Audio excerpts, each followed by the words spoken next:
भारत और अमेरिका के बीच व्यापार समझौते को लेकर जिस स्पष्टता का इंतजार किया जा रहा था वह अब सामने आ गई है। अचानक हुए ऐलान के बाद पहली बार दोनों देशों ने एक अंतरिम व्यापार समझौते का ढांचा सार्वजनिक किया है। इसी ढांचे के आधार पर आने वाले महीनों में भारत अमेरिका के बीच पूर्ण व्यापार समझौता किया जाएगा। इस समझौते की पृष्ठभूमि समझना जरूरी है। कुछ समय पहले डोनाल्ड ट्रंप और प्रधानमंत्री नरेंद्र मोदी ने घोषणा की थी कि भारत पर औसतन 18% टैरिफ लागू होगा। उस समय यह साफ नहीं था कि भारत को इसके बदले क्या मिलेगा और किन शर्तों पर यह सहमति बनी है। अब जारी किए गए अंतरिम फ्रेमवर्क से तस्वीर काफी हद तक साफ हो गई है। सबसे पहले यह समझते हैं कि यह अंतरिम समझौता है क्या। यह कोई पूर्ण मुक्त व्यापार समझौता नहीं है, बल्कि एक ऐसा ढांचा है जिसमें तय किया गया है कि फिलहाल कौन कौन से फैसले लागू होंगे और आगे किन मुद्दों पर बातचीत होगी। पूर्ण व्यापार समझौते में हर उत्पाद और नियम का विस्तार से उल्लेख होता है, जिसमें आमतौर पर काफी समय लगता है। इसी प्रक्रिया की शुरुआत अब भारत और अमेरिका के बीच हो चुकी है। प्रधानमंत्री नरेंद्र मोदी ने इसे दोनों देशों के लिए सकारात्मक कदम बताया है। उनका कहना है कि इससे मेक इन इंडिया को मजबूती मिलेगी, किसानों,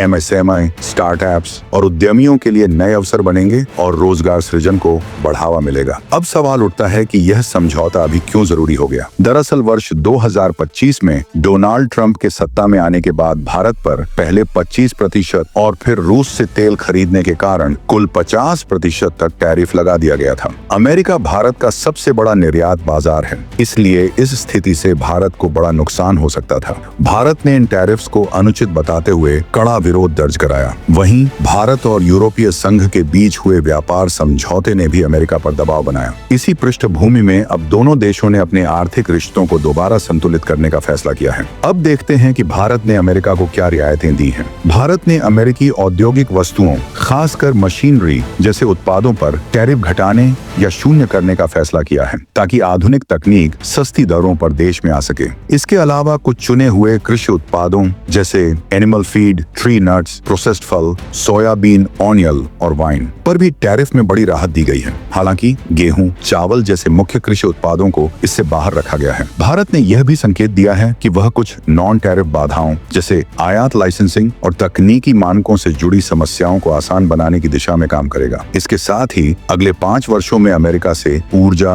विमान, तकनीकी उपकरण जैसे उत्पादों की खरीद बढ़ाने की बात कही गई है। हालांकि घोषित आंकड़ों को लेकर अभी सवाल बने हुए हैं। अब बात करते हैं कि भारत को इस समझौते से क्या मिला। अमेरिका ने भारतीय उत्पादों पर टैरिफ को 50% से घटाकर 18% कर दिया है। यह फैसला भारत के लिए इसलिए अहम है क्योंकि कई प्रतिस्पर्धी देशों पर इससे अधिक टैरिफ लगाया गया है। टेक्सटाइल, परिधान, चमड़ा, प्लास्टिक, केमिकल्स और होम डेकोर जैसे क्षेत्रों को इससे सीधा फायदा मिलेगा। कुछ क्षेत्रों जैसे जेनेरिक दवाइयां, रत्न आभूषण और विमान के पुर्जे पर अमेरिका ने शून्य टैरिफ देने का वादा किया है। इसके अलावा ऑटो पार्ट्स जैसे उत्पादों के लिए सीमित कोटे में विशेष बाजार पहुंच भी दी जाएगी। साथ ही यह सुनिश्चित किया जाएगा कि निर्यात होने वाला सामान वास्तव में भारत में बना हो। सबसे अहम बात यह है कि भारत ने अपने संवेदनशील क्षेत्रों पर कोई समझौता नहीं किया है। गेहूं, चावल, दुग्ध उत्पाद, तंबाकू और मांस जैसे उत्पादों पर टैरिफ में कोई कटौती नहीं की गई है, ताकि खाद्य सुरक्षा और किसानों के हित सुरक्षित रहें। कुल मिलाकर यह अंतरिम समझौता भारत के लिए $30 ट्रिलियन के अमेरिकी आयात बाजार में अपनी हिस्सेदारी बढ़ाने का रास्ता खोलता है। आने वाले हफ्तों में इसी ढांचे पर बातचीत आगे बढ़ेगी और उम्मीद है कि जल्द ही पूर्ण व्यापार समझौते को अंतिम रूप दिया जाएगा। यह समझौता न केवल भारत अमेरिका संबंधों को नई दिशा देगा, बल्कि वैश्विक व्यापार संतुलन में भी अहम भूमिका निभाएगा।